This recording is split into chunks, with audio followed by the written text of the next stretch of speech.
Supreme court of Pakistan میں تاریخی case ہے جس کی سماعت جاری ہے۔ جسٹس قاضی فائز عیسیٰ کیس اور اس قاضی فائز عیسیٰ کے خلاف جو صدارتی ریفرنس سپریم جوڈیشل کاؤنسل میں دائر ہوا تھا وہ معاملہ سپریم کورٹ آف پاکستان میں زیر سماعت ہے، جہاں پر آج اس پورے معاملے کا، اس پوری سماعت کا بہت اہم دن تھا، کیونکہ آج اٹارنی جنرل آف پاکستان کی حیثیت سے نئے attorney general of Pakistan Khalid Javed Khan اس کیس میں سپریم کورٹ آف پاکستان کے سامنے پیش ہوئے۔ آج ان کی یہ پہلی ذمہ داری تھی اور یہ ذمہ داری ان کی اس وقت ابتدا ہوئی جب ایک بہت ہی متنازع صورتحال کے اندر ان کے پیش رو جناب انور منصور خان کو اٹارنی جنرل آف پاکستان کا عہدہ چھوڑنا پڑا، جب انہوں نے اسی بینچ کے حوالے سے بہت ہی قابل اعتراض معاملات بینچ کے سامنے رکھے، جس کے بعد حکومت نے ان سے قطع تعلق کیا اور انہوں نے اس بینچ سے معذرت کر لی۔ آج جناب خالد جاوید خان نے ابتدا میں ہی سپریم کورٹ آف پاکستان کو بتایا کہ کانفلکٹ آف انٹرسٹ ہے، اس لیے وہ ریاست کی نمائندگی نہیں کریں گے اس کیس میں، اور ان کی جگہ ان کے ڈیپٹی اس کیس کی سماعت کریں گے، کیونکہ اس کیس کے اندر مندرجات اور اس کے تمام معاملات اتنے پیچیدہ ہو چکے ہیں، یہ تمام معاملات اتنے سنگین ہو چکے ہیں اور اتنی حکومت کی ان تمام معاملات کے حوالے سے اتنی سبکی ہو چکی ہے کہ حکومت بہرحال یہ چاہتی ہے کہ اب اس کیس میں کوئی بڑا وقفہ آ جائے۔ آج اٹارنی جنرل آف پاکستان جناب خالد جاوید خان نے بھی کہا، عدالت سے استدعا کی کہ انہیں ملک سے باہر جانا ہے کئی امپورٹنٹ کیسز کے حوالے سے، اس لیے اس کیس میں اب وقت دے دیا جائے، جس کے بعد اب پہلی بار اس میں ایک طویل سماعت میں وقفہ آ گیا ہے اور اب اس کے لیے آئندہ تاریخ 30 مارچ مقرر کی گئی ہے۔ 30 مارچ کو اس کیس کی دوبارہ سماعت شروع ہوگی۔ گویا کہ یہ معاملہ اب اپنے منطقی انجام کی طرف جاتا نظر آ رہا ہے، جس کی خاص بات یہ ہے کہ جناب جسٹس قاضی فائز عیسیٰ کے خلاف حکومتی کیس میں مختلف جو اونچ نیچ آئی ہے، جو اس میں مسائل پیدا ہوئے ہیں، حکومت کے معاملات کافی کمزور ہوتے نظر آئے ہیں اس پورے معاملے میں۔ اس حوالے سے ایک بھی بہت امپورٹنٹ بات ہے کہ اب جو اٹارنی جنرل جناب انور منصور خان نے اپنی دلائل پیش کیے تھے، اس کے جواب میں جسٹس قاضی فائز عیسیٰ نے جواب الجواب بھی دائر کیا ہے، 100 صفحات سے زائد مبنی ہے ان کا جواب الجواب، اس میں بھی انہوں نے بہت اہم نکات اٹھائے ہیں۔ آج اس کیس کی سماعت اور پچھلے 2-3 دن کے دوران جو اس کیس کے مد و جزر ہیں وہ ہم آپ کو دکھاتے ہیں اس رپورٹ میں۔ سپریم کورٹ میں جسٹس قاضی فائز عیسیٰ کے خلاف ریفرنس سے متعلق کیس پر آج 31ویں سماعت ہوئی۔ اٹارنی جنرل خالد جاوید آج پہلی دفعہ اس کیس میں پیش ہوئے۔ سماعت کے آغاز میں ہی اٹارنی جنرل نے معذرت کرتے ہوئے کہا کہ وہ اپنے آپ کو اس کیس سے علیحدہ کر رہے ہیں، کیونکہ اس ریفرنس کے معاملے پر ان کی رائے مختلف رہی ہے۔ آج پاکستان بار کونسل کے وائس چیئرمین نے عدالت سے استدعا کی کہ 2 روز قبل سپریم کورٹ میں درخواست دائر کی تھی، اس کو بھی سماعت کے لیے مقرر کیا جائے۔ اس درخواست سے متعلق پاکستان بار کونسل کی پریس ریلیز کے مطابق وزیر قانون بیرسٹر فروغ نسیم پر الزام عائد کیا گیا ہے کہ جسٹس قاضی فائز عیسیٰ کے خلاف دائر ہونے والے صدارتی ریفرنس میں ان کا کردار مشکوک ہے اور الزامات کی تحقیقات کے لیے عدالتی کمیشن بنانے کی استدعا بھی کی گئی ہے۔ عدالت نے اس درخواست کو بھی سماعت کے لیے منظور کر لیا۔ دوران اس سماعت جسٹس عمر عطا بندیال نے سورہ حجرات اور سورہ آل عمران کا حوالہ بھی دیا۔ انہوں نے بتایا کہ قرآن نے کہا ہے کہ گمان نہ کرو، یہ گناہ ہے، جاسوسی نہ کیا کرو،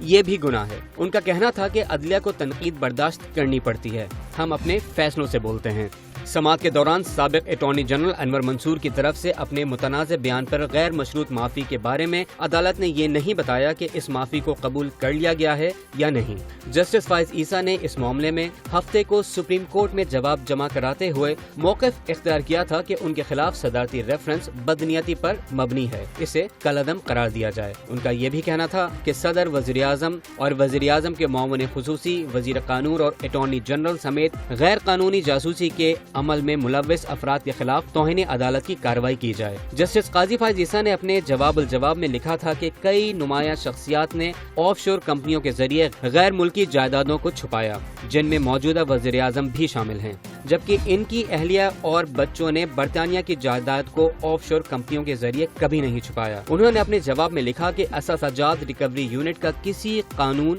وفاقی حکومت کے رولز، سرکاری گزٹ میں ذکر نہیں۔ ان کا موقف تھا کہ حکومت نے ان کی فیملی کی مخبری کے لیے برطانیہ میں نجی کمپنی کی خدمات حاصل کی۔ اس بہت اہم معاملے پہ بات کرتے ہیں اور اس کے لیے ہمارے ساتھ موجود ہیں ممتاز اور سینئر قانوندان بیرسٹر سعد رسول۔ بہت بہت شکریہ بیرسٹر صاحب، یہ بتائیے گا کہ یہ معاملہ اب پہلی بار جو کہ روزانہ کی سماعت پہ ہو رہا تھا، اب جو پچھلے 2-3 دنوں کے دوران جو واقعات ہوئے اس کے بعد اب یہ طویل اس میں وقفہ آ گیا ہے، تقریباً 5 ہفتے کا وقفہ اب دے دیا گیا ہے. گویا کہ یہ معاملہ جو ہے یہ اپنی سٹیم کھو بیٹھا ہے، یہ اپنی وہ جو حکومت کی جو شدت تھی وہ بھی اس میں کم ہو گئی ہے مختلف تنازعات کی بنا پر. اس لیے اب مناسب یہی سب نے محسوس کیا کہ اب اس میں طویل وقفہ دے دیا جائے. بالکل خان صاحب، آپ نے بالکل درست فرمایا کہ ایک تو ویسے یہ وقفہ عدالت عظمیٰ کی کسی ریکوائرمنٹ کی وجہ سے نہیں بلکہ وفاقی حکومت نے یہ طویل وقفہ مانگا. اٹارنی جنرل صاحب نے یہ طویل وقفہ مانگا. سپریم کورٹ تو اس کو ایک پرٹیکولر پیس سے چلا ہی رہی تھی اور لگتا تھا کہ روز کی روز ہی کارروائی ہوگی اور اس کا جلد فیصلہ آ جائے گا. اب یہ جو وقفہ دیا گیا ہے اس کی جو ویزیبل ریزن ہے وہ تو یہ ہے کہ نئے اٹارنی جنرل صاحب کو کچھ دیگر مصروفیات ہیں، کچھ ان کو کیس کی تیاری کرنی پڑے گی، حکومت کو اپنی اسٹریٹجی ری اسٹریٹجائز کرنی پڑے گی، خاص طور پہ جبکہ ان کے جو مین وکیل ہیں اٹارنی جنرل صاحب وہ اس کے اندر جو فارمر اٹارنی جنرل صاحب وہ اس میں پیش نہیں ہوں گے. لیکن ساتھ ہی ساتھ اس کے اندر ریاست کے لیے کچھ دیگر عنصر بھی ہیں جن کی کہ آپ نے درست نشاندہی کی. اس کیس کے اندر اور اس کیس کی وجہ سے نہ صرف کہ انفارچونیٹلی ایک بہت کشیدگی کا ماحول پیدا ہو گیا تھا سپریم کورٹ میں پچھلے کچھ دنوں کے اندر جس پہ تفصیلاً رپورٹنگ بھی ہوئی، بلکہ مختلف بار کاؤنسلز کی بھی اب ایپلیکیشن اس کے اندر کل سے آ چکی تھیں، جو کچھ کنٹیمپٹ ایپلیکیشنز تھیں، کچھ مزید ڈیمانڈز تھیں انکمبنٹ لا منسٹر کے خلاف، شہزاد اکبر صاحب جو ایسٹ ریکوری یونٹ دیکھتے ہیں ان کے خلاف. تو میرے خیال میں یہ جو طویل مدت ہے سپریم کورٹ کے پرسپیکٹو میں تو یہ صرف دلائل کی تیاری کرنے کے لیے ہے، لیکن حکومت اور ریاست کے پرسپیکٹو کے اندر اس مدت کے اندر تھوڑے سے کولر ہیڈز پریویل کریں گے اور مجھے امید ہے کہ حکومت اپنی اسٹریٹجی کو اپنی جو بھی ان کی رد عمل ہوگا اس کو ری اسٹریٹجائز کرے گی اس پرسپیکٹو میں بھی کہ اگر دلائل دینے ہیں مزید تو کس طرح کے دینے ہیں، اور اس پرسپیکٹو میں بھی کہ اگر کچھ غلطیاں ہوئی ہیں، کوتاہیاں ہوئی ہیں تو کیا وہ سپریم کورٹ کے سامنے حکومت مان لے اور معذرت کر لے. صاحب ہم لوگ جو اس کو روزانہ کی بنیاد پہ کیس کو مانیٹر کر رہے ہیں پہلے دن سے،